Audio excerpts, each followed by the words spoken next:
keep feeling like I need to nose around down in here a little bit more. We're going to go up. We're going to go up into the cockpit. Yes, we are. Okay, I'll let you all go up first. Okay. And okay, well, we'll head on up in there, and the crew chief's going to turn on the lights so we can see our way. Okay, boy, this is exciting. Now this doesn't happen very often, does it, to be able to get to go up into the... Not often at all. You're probably about the first one. Really? Really. How did we get clearance to do that? You're lucky. Okay, we're going up.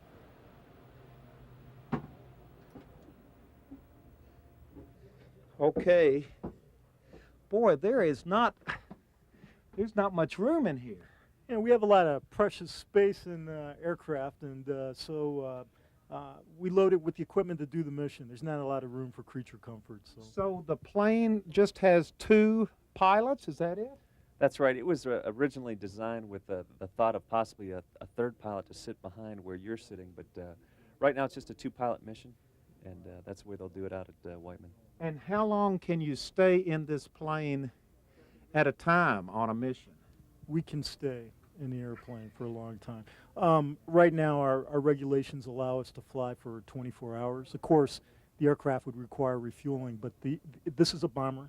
It's an intercontinental bomber. We can stay airborne as long as we can get gas. Yeah. Now, at Northrop, they showed us a picture of the cockpit all lit up. Yes. But we couldn't have the power on today, could we, in order to be in here? That's for correct. Security reasons. For security reasons. This, as you asked before, this airplane is ready to go fly. They're merely doing in-between flight maintenance, so we have an actual mission on this and certain things that, though we might like to show the public for national security, it wouldn't be prudent. Now, you've got the windshield here is covered right now. And as we talked to you before, during the periodic maintenance, in order to protect the windshield, they've just got it covered up. So give us all a feeling of what it's like to be sitting where you all are sitting right now and gliding out over the country. Well, not gliding, you're going, moving out over the countryside. We hope we're not gliding. in a plane like this. What is the sense that it gives you? The thing about this airplane is, yeah, we're sitting up here in this cockpit, but once you walk up the ladder, you kind of forget about what kind of airplane you have behind you. It's conventional stick and throttles on each side, and this airplane flies like any other airplane.